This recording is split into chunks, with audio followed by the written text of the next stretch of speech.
les plus anciens disaient qu'il était aubergiste et qu'il s'appelait Josuka. Et d'ailleurs, aubergiste, ça lui donnait la raison d'être à sa plus belle passion. Josuka aimait qu'on lui raconte des histoires. Ça agaçait énormément sa femme qui détestait ce genre de manie, mais lui, dès qu'un voyageur passait la porte avec un peu de poussière sur les bottes, il l'invitait à sa table, lui donnait une chopine de vin et lui disait, l'œil gourmand, « Alors, raconte !» Et l'homme disait. Il disait son voyage, il disait ses rencontres, l'air du temps, ses rêves aussi. Josuka se délectait de toutes ces histoires. Ça lui faisait vivre la vie. Et jusqu'au jour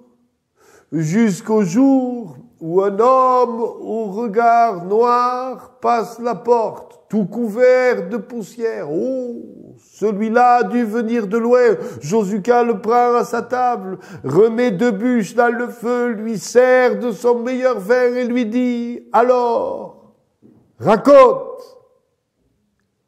L'homme hésite, il boit son vin, il le regarde et il raconte.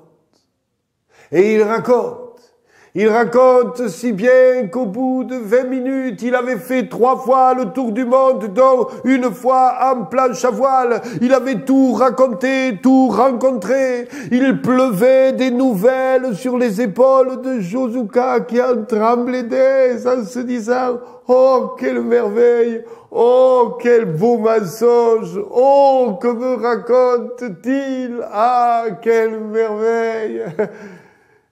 Et à la 6e chopine de vin, soudain, l'homme lui dit, l'air complice, « Oh, tu sais, j'ai fait aussi tout ce chemin parce que je cours vite. » « Ah bon? Tu cours vite? Et dis-moi pourquoi? »« Pourquoi je cours vite? »« Mais parce que je suis un loup, dit l'homme. » Et Josuka, soudain, regarde le voyageur. Il voit son œil profond, ses oreilles qui s'allongent, son museau qui devient pointu. Il voit les poils lui couvrir le visage, des griffes là au bout de ses mains. Un loup est devant lui. « Ah !» dit Josuka à ce signal. « Mais qu'est-ce que c'est que cette diablerie ?»« Allons, compère, dit le loup. Pourquoi prends-tu peur? Toi qui es un ours. »« Un ours ?» dit Josuka. Il regarde ses mains, mais ce sont là des pattes pleines de poils. Il regarde ses bras, il y voit là tout plein de poils. Il sent là ses oreilles, il sent le mufle de... Il est un ours, il se lève, il se cogne la tête à la poutre. Ah, mon Dieu, mais qui suis-je? Allons, dit le loup, fais plaisir à ta part de sauvage. Allons ensemble, casser la croûte. Et il l'entraîne jusqu'à l'étable. Il est là, 2 beaux moutons gras. Ce sont ceux de Josuka. Regarde ces moutons, dit le loup, régalons-nous. Oh non, c'est mes moutons, le loup, mes moutons. Mais il est tout et le sang qui coule dans ses veines lui dit de les croquer. Il les croque tous les 2. Et l'âne qui est là, l'oreille un peu tombante. Cet âne, dit le loup. Oh non, pas l'âne, dit Josuka. Non, c'est trop tard. Il n'en reste déjà plus rien. Il s'en délecte. Il a du sang et plein les pattes. Et les voilà qui courent tous les 2 sous la grande lune. Attends-moi, dit Josuka. Attends-moi, crie-t-il au loup. Regarde, dit le loup. Qu'est-ce que je vois sur le chemin? Le curé dont le ventre balance sous la soutane, gros et gras, rutilant. Ah non, pas le curé, dit Josuka. Non, l'ami, pas le curé. Et quoi, dit le loup? Nous sommes loup et ours, camarades. Du malheureux, il a dû rester 2 boutons de guêtre. Ils ont couru ainsi toute la nuit. Enfin, peut-être, parce qu'à un moment, Josuka s'est réveillé. Il s'est réveillé quelque part dans un bas-côté avec une gueule de bois, comme une enclume qui lui cognait dans la tête. Ouf!